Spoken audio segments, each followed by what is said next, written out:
अरे काहे खिसियाइल बाड़ू जान ले बुका हो। काहे खिसियाइल बाड़ू जान ले बुका हो। बोला मोरी सुगनी परान ले बुका हो। बोला बोला बोला मोरी रनिया परान ले बुका। काहे खिसियाइल बाड़ू जान ले बुका हो।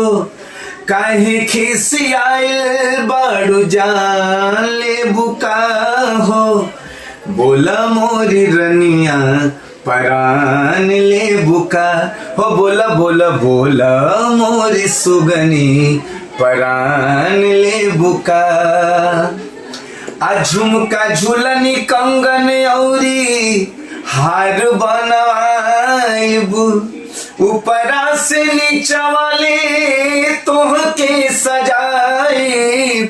झुमका झुलनी कंगन औरी हार बनवाइब। ऊपरा से नीचा वाले तोहके सजाइब। आ सोनरा के सगरी दुकान ले बुका हो। सोनरा के सगरी दुकान ले बुका हो। बोला मोरी रनिया परान ले बुका हो। बोला बोला बोला मोरी सुगनी परान ले बुका हो। अरे अब तो मान जा।